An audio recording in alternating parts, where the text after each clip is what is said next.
Look, now if you do punch, I want you jab, step jab. All right, go just keep punching. Go switch. Ready? Go.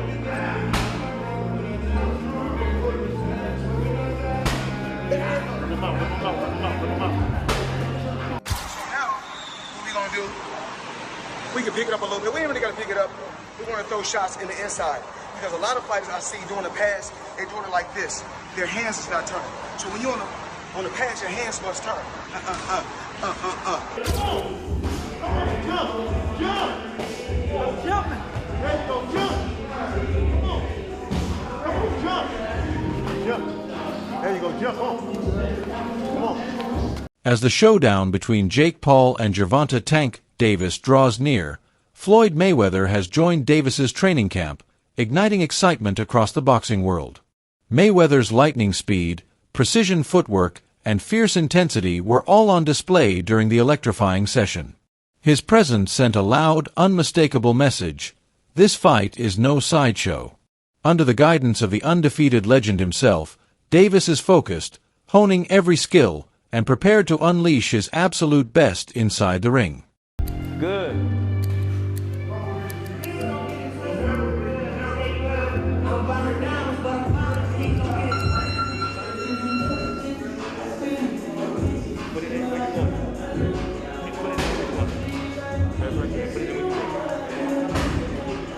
Right down. There you go. There you go. There you go. Get that shot right there.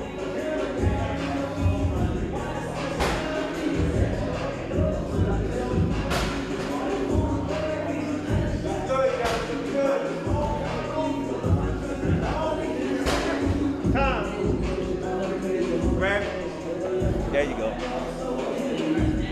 Floyd Mayweather has reportedly been mentoring Gervonta Davis ahead of his November 14th showdown with a much bigger Jake Paul.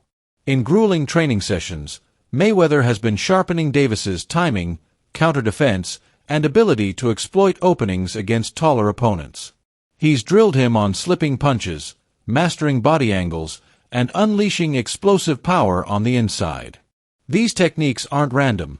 They're the same battle-tested skills Mayweather perfected throughout his career against larger foes, now passed down to ensure Davis dominates on fight night. Okay, say if I shoot here, I'm saying, wah, wah. You know what I'm saying? You can't just shoot it and then bring it back and be like this. You gotta throw some squat to it. If you do like this, you up for boom, boom. So you gotta be able to squat. So right here, boom, boom, everything's short. So you're still short. He see it, he'll see it, and place it down there. Slide out, anyway. Floyd Mayweather is widely hailed as one of the greatest fighters in boxing history, but his legendary success wasn't built on talent alone. It was forged through relentless hard work, discipline, and obsession with perfection. Throughout his career, Mayweather earned respect for his unmatched dedication, always being the first to arrive and the last to leave the gym. Now, that same unbreakable mindset fuels Gervonta "Tank" Davis's training camp ahead of the Jake Paul clash. Mayweather is pushing Tank through grueling drills that emphasize precision, airtight defense, and razor-sharp counterpunching, the very fundamentals that once made Mayweather an unstoppable, untouchable force inside the ring. So, above and beyond what other people do. Even with him having $180 million guaranteed purse on Saturday night, he trains like he's broke. No joke. He trains like he don't have a dollar, like it's no tomorrow. And now I understand why you can put the cap on him and call him TBE. The only person who's been able to do like that is Floyd Mayweather. He's the only guy who's been able to just be balling out of control, constantly flashing money, $1 million watches, you know, a fleet of super expensive cars, and still fucks everybody up. The thing about Floyd is he never lost his discipline. Floyd would famously run home from the nightclub. So he would go out in Vegas, he'd be partying. It looked like he's partying, he's drinking water. And then he would have his driver drive, and with his fucking pants on, jeans on, he would jog home. Gervonta "Tank" Davis has always believed that true growth comes from testing himself against bigger, stronger opponents. Training with larger fighters keeps him sharp, forcing him to refine his timing, power, and movement under constant pressure.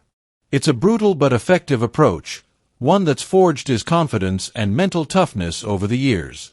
Through countless rounds against heavy hitters, Tank has mastered the art of staying calm in chaos, using precision, clever footwork, and smart defense to turn their size and strength into his ultimate advantage inside the ring.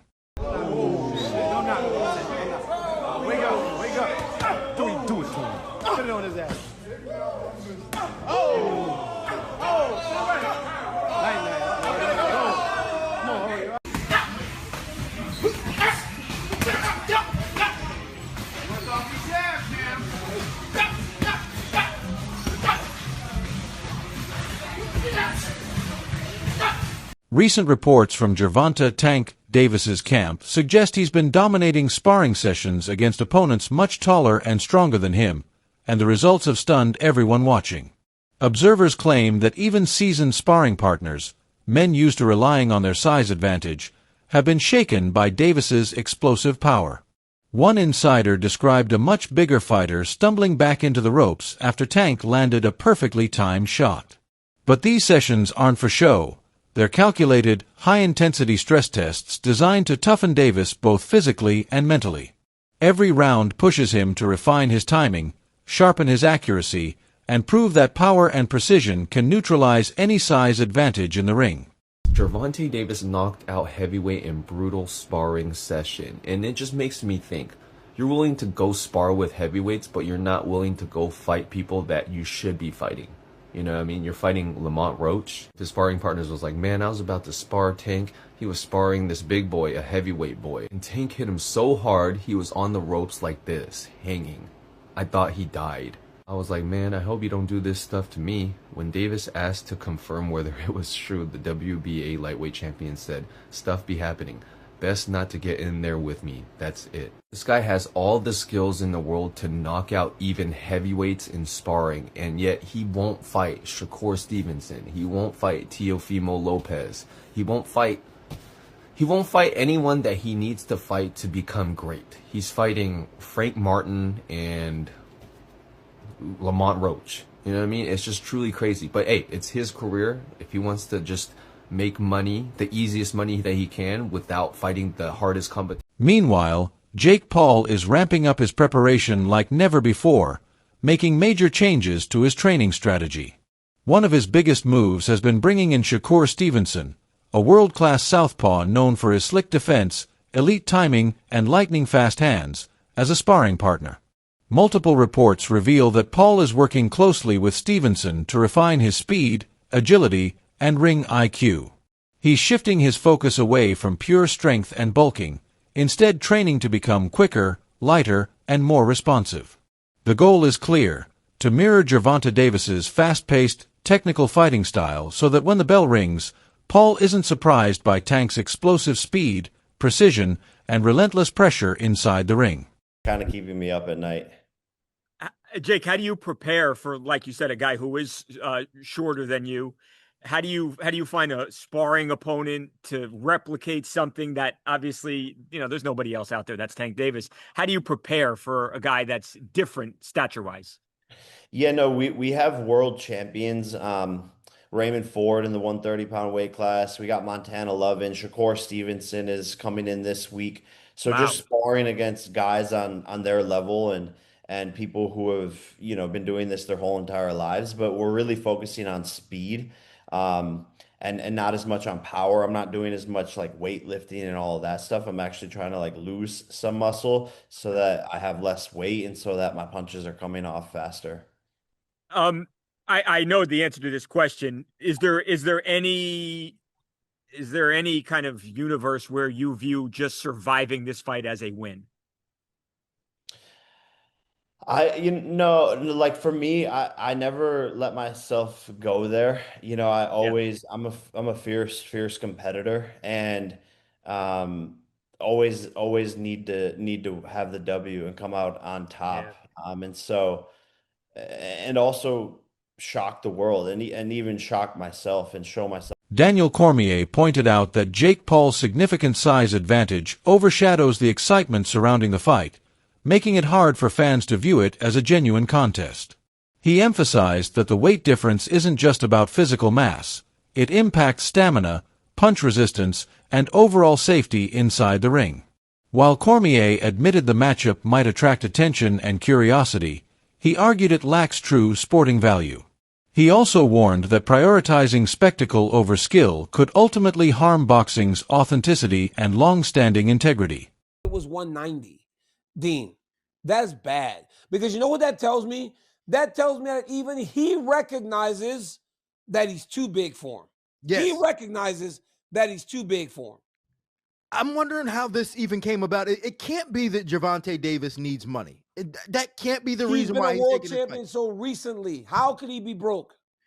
That's what I'm saying. Like, is he doing this for money? And then why? And how is even Jake Paul doing this when no one respects it? Like, I can't think of anybody that respects this. But Jake Paul has been able to carve out and make his own lane in boxing, and I've never seen anything like it, bro. He literally, I mean, we don't know what weight class he fights in any situation. We just don't know. He kind of makes his own rules. He makes his own rules. And it seems like people are playing by those rules. I remember a couple weeks ago, the WBC and the Jose Suleiman was very upset that he wasn't going to be able to put the belt on the winner at Canelo versus Crawford. That's a thing that's happened since the beginning of the time. Those guys are very powerful in boxing. But with Zuffa boxing, it was almost like that power was getting stripped away. They were very disappointed. But how can you take those sanctioning organizations seriously when they are sanctioning this? That's my point. That's my point. That's why I think that this whole thing that we have, this boxing and this MMA argument and Zuffa getting into boxing, our argument is misplaced because things like this should not be happening. And the fact that boxing is allowing this to happen is an embarrassment to the sport. Yeah, I don't understand why. I talked about this before. Like, I didn't know why they were fighting because, I mean, Gervonta Davis's last fight was at 130. As fight night approaches, one thing is clear. This isn't just a spectacle, it's a statement. Gervonta Tank Davis stands for legacy, precision, and the art of boxing itself, while Jake Paul represents disruption, size, and modern-day entertainment. This clash isn't only about power or fame, it's about what truly rules the fight game: skill or strength, legacy or influence. When that bell rings, every jab, every counter, every movement will decide not just the winner but the direction boxing takes next. Will the sweet science reclaim its throne, or will spectacle rewrite the script? Either way, history is about to be written in blood, sweat, and conviction. Don't just watch. Be part of it. Drop your thoughts below. Hit that like button, share this with your fight crew, and make sure to subscribe for more explosive updates from the world of boxing.